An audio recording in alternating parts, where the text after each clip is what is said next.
जब भी ये बेलपत्र चढ़ाते आरती कीजिए। नमस्ते फ्रेंड्स, हम खुशबू मिश्रा स्वागत करते हैं अपने चैनल खुशबू मिश्रा ब्लॉग में। कैसे हैं आप सब? मुझे कमेंट में ओम नमः शिवाय ज़रूर लिखिएगा। और आज इस वीडियो में जानेंगे सावन में प्रतिदिन मिट्टी का शिवलिंग बनाकर पूजा कैसे करें, विसर्जन कब करें, विसर्जन करने का नियम क्या है। सावन महीने में हम प्रतिदिन भगवान शिव जी का पूजन करते हैं और आप मिट्टी का शिवलिंग बनाकर पूजा करना चाहते हैं तो ये बहुत अच्छा होता है।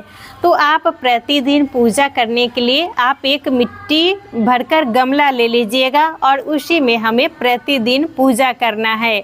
मिट्टी का पार्थिव शिवलिंग बनाकर अगर हम प्रतिदिन पूजा करते हैं तो पूरे शिव परिवार का पूजन करने का हमें संपूर्ण लाभ मिलता है। पूजा करने के लिए आपके पास अगर इस तरीके से गमला है मिट्टी भरा हुआ तो वो ले लीजिएगा।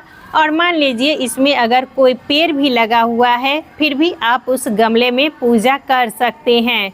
सिर्फ जिस गमले में तुलसी का पौधा रहेगा उस गमले में हमें पूजा नहीं करना है।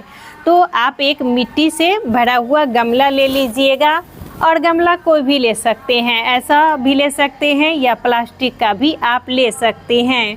पूजा करने के लिए हमें एक पात्र में जल ले लेना है। थोड़ा सा आप इसमें गंगा जल डाल लीजिएगा। ये है गाय का कच्चा दूध और ये बेलपत्र है। तो प्रतिदिन अगर आपको बेलपत्र मिल जाए तो भगवान को ज़रूर चढ़ाएं। तो बेलपत्र ले लीजिएगा और जब भी लीजिएगा बेलपत्र तो विषम संख्या वाला ही हमें बेलपत्र लेना है और जो कटा फटा बेलपत्र है उसको आप नहीं लीजिएगा। तो ये बेलपत्र हो गया, ये भांग है, ये फूल है तो आपको सफ़ेद फूल मिल जाए तो वो भी ले सकते हैं। अपराजिता का फूल है तो ये मिल जाए तो आप ये भी ले सकते हैं या गेंदा का भी ले सकते हैं। और ये है समी का पत्ता और आपको अकाउन का फूल, धतूरा का फूल, धतूरा का फल, ये सब सामग्री मिल जाए तो आप लोग ले लीजिएगा। कान को लगाने के लिए अष्टगंध लिए हैं तो आपके पास अष्टगंध है तो ये भी ले सकते हैं या सफ़ेद चंदन है तो ये भी ले सकते हैं। और ये दिया जलाने के लिए तो आप घी का दीपक जलाना चाहते हैं तो घी का दीपक भी जला सकते हैं। तिल के तेल का दीपक जलाना चाहते हैं तो तिल के तेल का भी दीपक जला सकते हैं। ये धूपबत्ती है और ये हम मौली ले लिए हैं वस्त्र देने के लिए। और ये अक्षत हो गया। तो आप लोग जब भी अक्षत लीजिएगा तो जो खंडित चावल है उसको हमें नहीं लेना है। और ये भस्म है तो अगर आपके पास भस्म है तो प्रतिदिन चढ़ाइए, अगर नहीं है तो बिना भस्म के भी आप पूजा कर सकते हैं। और ये कपूर हो गया, आरती करने के लिए हो गया। दक्षिणा तो प्रतिदिन हम दक्षिणा ज़रूर चढ़ाएंगे तो आप लोग ये दक्षिणा ले लीजिएगा। तो आप लोग ये मिट्टी से शिवलिंग बनाइए। इस तरीके से ये मिट्टी में थोड़ा सा जल मिलाकर ये शिवलिंग बना लीजिएगा और कोई विशेष आकार देने की ज़रूरत नहीं है। जैसा भी आपको शिवलिंग बनाने आता है तो हमें इस तरीके से मिट्टी से शिवलिंग बना लेना है। सबसे पहले हमें भगवान का जल से अभिषेक करना है। तो जल में थोड़ा सा आप लोग गंगा जल डाल दीजिएगा और ओम नमः शिवाय इसी मंत्र का उच्चारण करते हुए सबसे पहले हमें जल चढ़ाना है। जल चढ़ाने के बाद आप लोग गाय का कच्चा दूध है तो उससे अभिषेक कीजिएगा। ओम नमः शिवाय, ओम नमः शिवाय, ओम नमः शिवाय। फिर उसके बाद हमें जल से अभिषेक करना है। अगर आप पंचामृत से अभिषेक करना चाहते हैं तो दूध, दही, घी, शक्कर, शहद ये 5 सामग्री ले लीजिएगा और उसी से हम भगवान का अभिषेक करेंगे।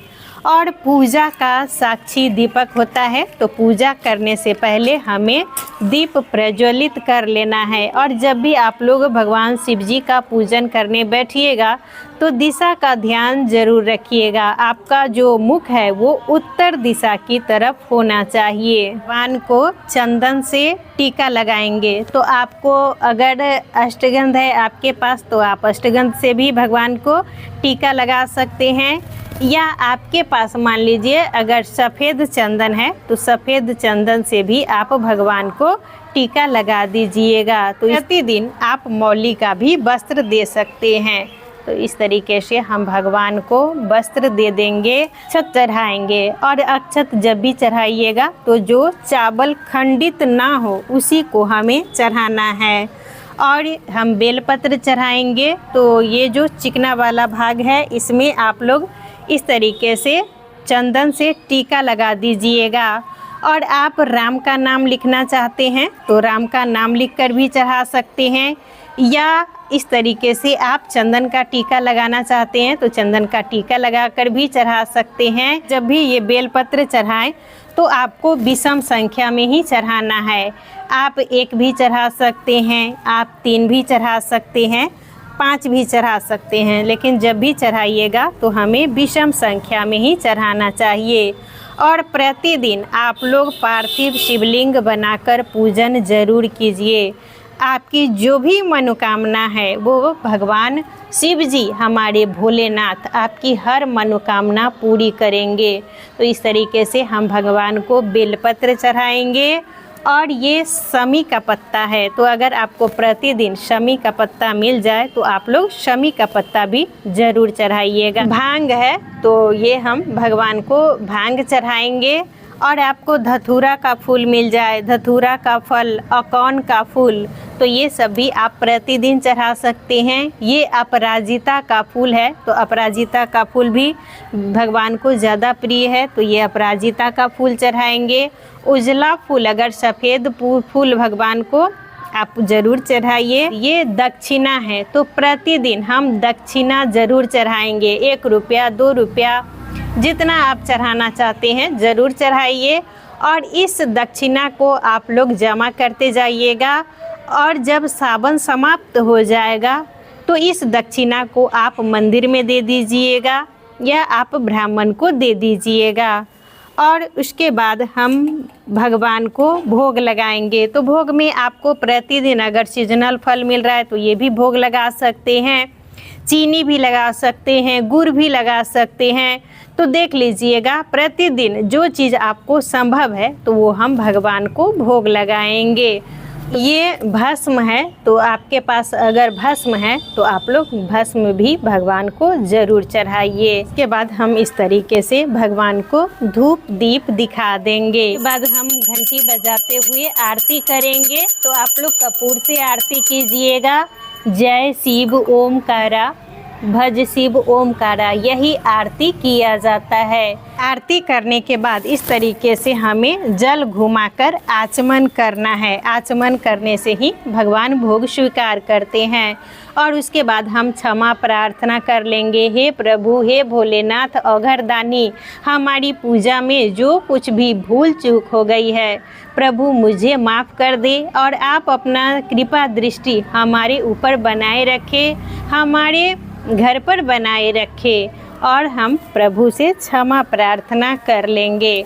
और पूजा करने के बाद जो ये भोग प्रसाद है तो इसको हम हटा लेंगे। घर में जितने भी सदस्य हैं आप उनको दे दीजिएगा। पूजा करने के बाद जब ये दीपक शांत हो जाएगा तब हम विसर्जन करेंगे। तो जब आपका दीपक ये शांत हो जाएगा, बुझ जाएगा, तो उसके बाद आप विसर्जन कीजिएगा। और ये जो दक्षिणा है तो आप इसको हटा लीजिएगा। और इसको आप सावन के लास्ट दिन आप इसको मंदिर में भी दे सकते हैं या ब्राह्मण को भी दे सकते हैं। इस तरीके से हमें गमले में अच्छे से जल भर देना है। तो ये अपने आप जो मिट्टी है घुल जाएगी और विसर्जन हो जाएगा। इस तरीके से ये विसर्जन हो जाएगा। और विसर्जन करने के बाद जो ये फूल है तो ये सब आप हटाकर ऐसा जगह डालिएगा जहाँ पर किसी का पैर ना लगे। और ये जो बेलपत्र है तो मान लीजिए आपको अगर प्रतिदिन बेलपत्र मिल जा रहा है पूजा के लिए तो प्रतिदिन अलग ले लीजिए, नया बेलपत्र ले लीजिए ताज़ा। और मान लीजिए अगर बेलपत्र प्रतिदिन उपलब्ध नहीं हो रहा है तो ये बेलपत्र आप रख लीजिए और इसको धोकर आप पूजा में दोबारा उपयोग कर सकते हैं। प्रतिदिन इसी तरीके से भगवान शिव जी महादेव का हमें पूजन करना है। और गमले में पूजा कीजिएगा तो ज़्यादा अच्छा रहेगा। प्रतिदिन हम उस गमले में शिवलिंग बनाएंगे और उसी में विसर्जन कर देंगे। तो हमें प्रतिदिन पूजा करते समय, विसर्जन करते समय इन्हीं सब नियमों का पालन ज़रूर करना चाहिए। तो आज का वीडियो यहीं तक था। फिर मिलूँगी एक नए वीडियो में। वीडियो अच्छा लगे तो आप लोग इसे लाइक ज़रूर कीजिएगा, मेरे इस चैनल को सब्सक्राइब कीजिएगा। फिर मिलूँगी एक नए वीडियो में। तब तक के लिए नमस्कार। ओम नमः शिवाय।